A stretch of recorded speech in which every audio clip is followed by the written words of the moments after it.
Get up, get on up like a sex machine. Thursday, long-term interest rates going back to 1790 United States. Long-term interest rates going back to 1790, big chart. There are patterns in this chart. You can always find patterns in a chart.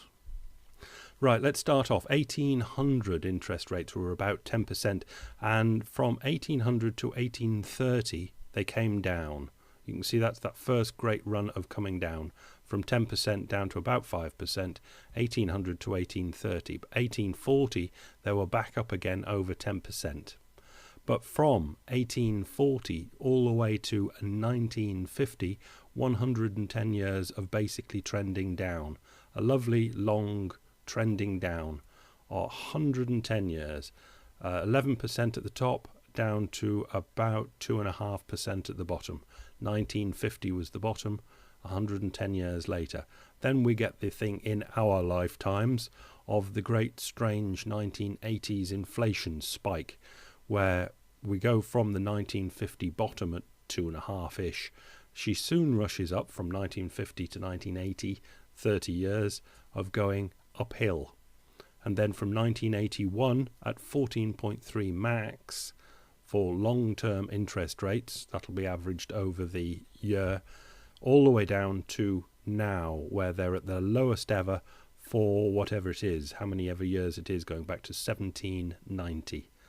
Cheapest or smallest or lowest interest, long-term interest rates ever in the United States. I've put this up to say to the governments of the world, because this represents quite a lot of the detail of the governments of the world, but the government of the United States of America, if you ever thought it was a time to borrow money and spend it on something into the economy, this is not a bad time to do it.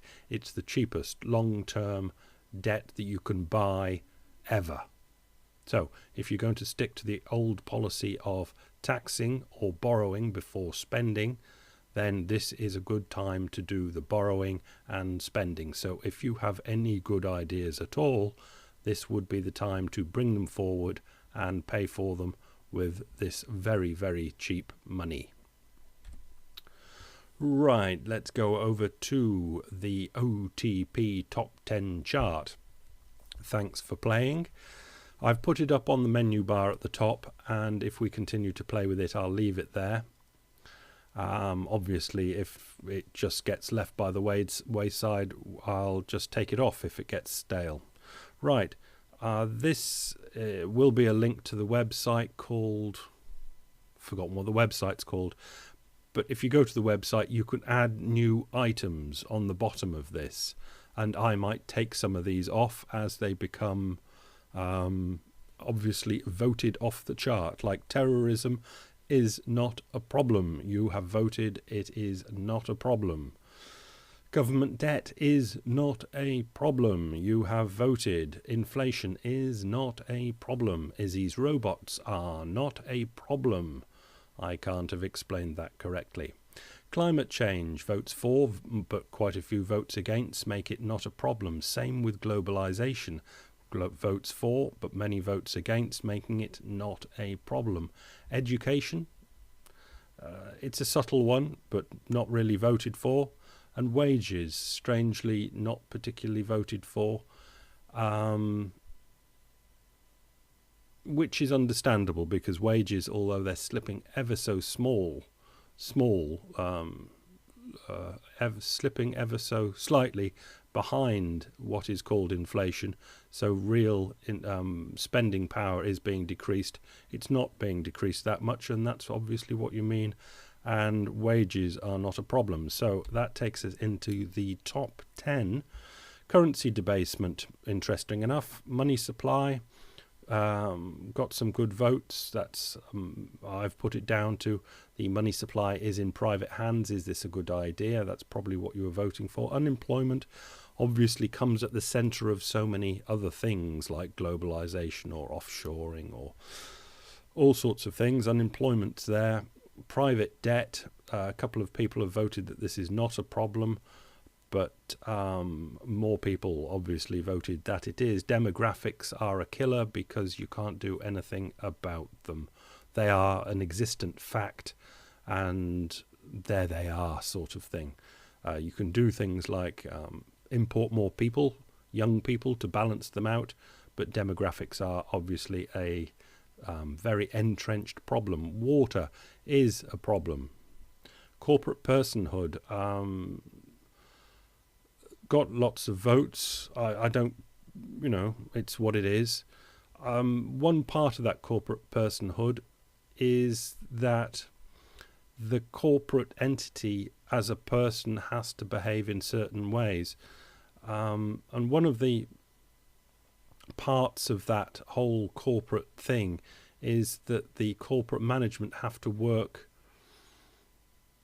for the owners, who are normally the stockholders, the shareholders, the equity holders. But that's only logical. In a legal sort of way, it has to be that way.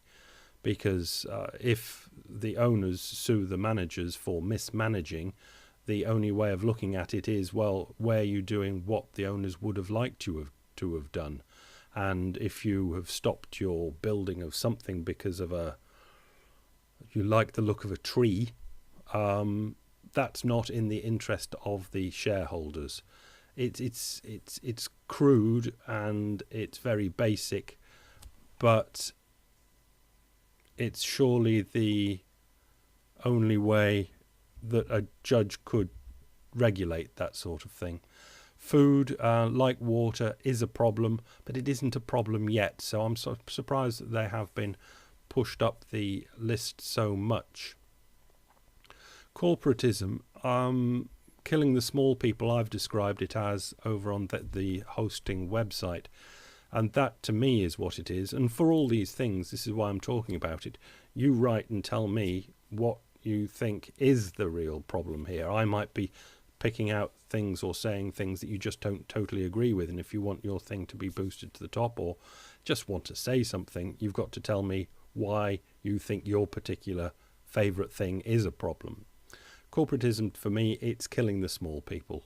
It's basically just that. It's killing the small people. And that's not so much a money thing or an unemployment thing, although those count. It's a society thing where shopping used to be done in small shops in a very personable sort of way. And now it is a lot more efficient in a great big sports hall.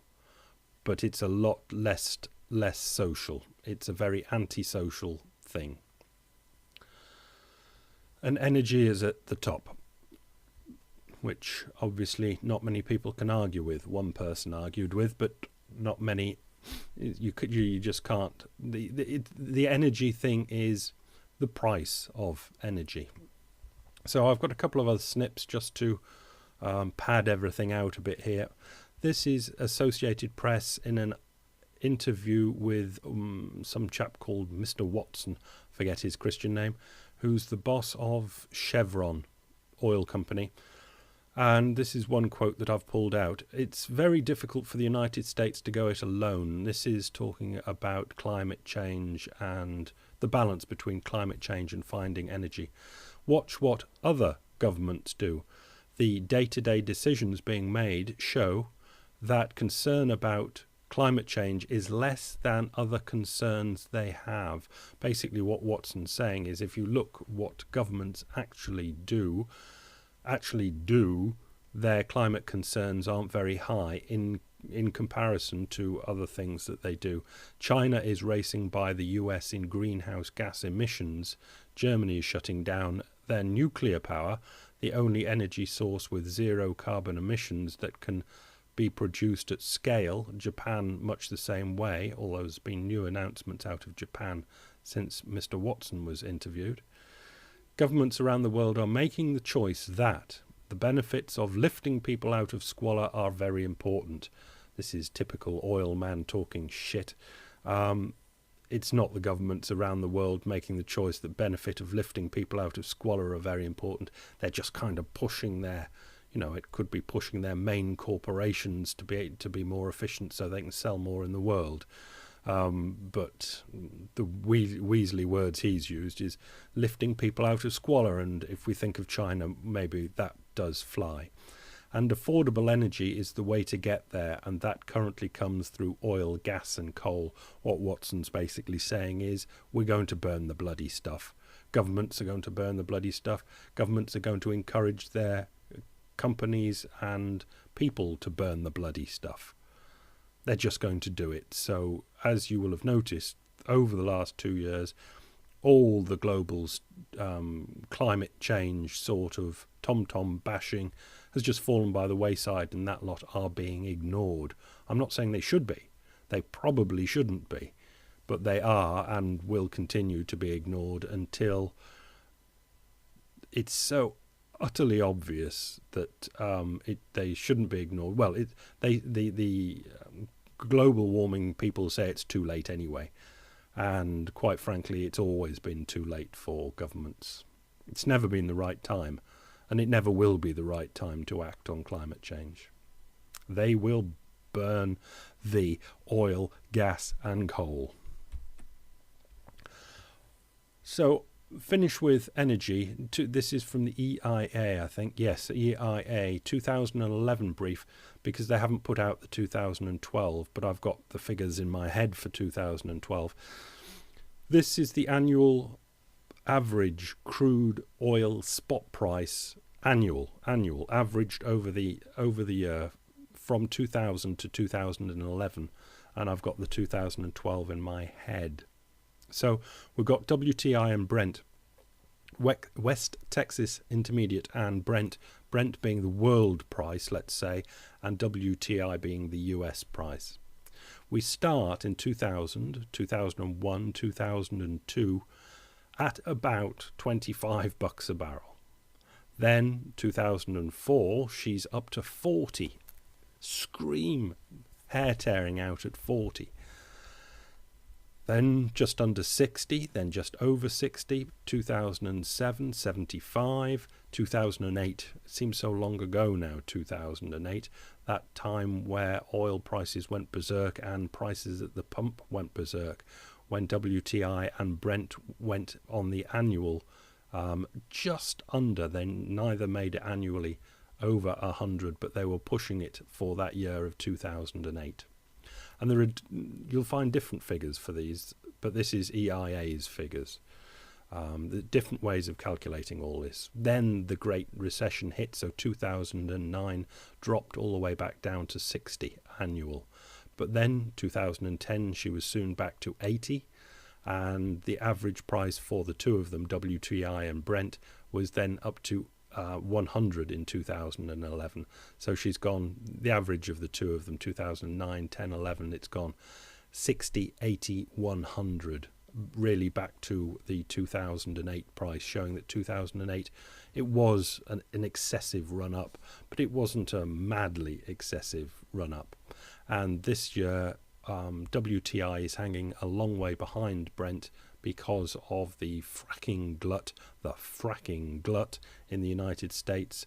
But Brent is averaging more than it did last year. I think it was 110 in 2011, and this year it's 111 or 112. So basically the average price again is on or at around $100 a barrel for the two of them, WTI and Brent. So from 2008 we've gone 100, 60, 80, 100, 100. But that we've got used to. It was only in 2000 and 2001 where we were talking 25, 22, 22, 30. We've come this far in 10 years. It's not surprising that people have put energy at the top of the world problem list, the price of energy. Thanks for playing. Bye.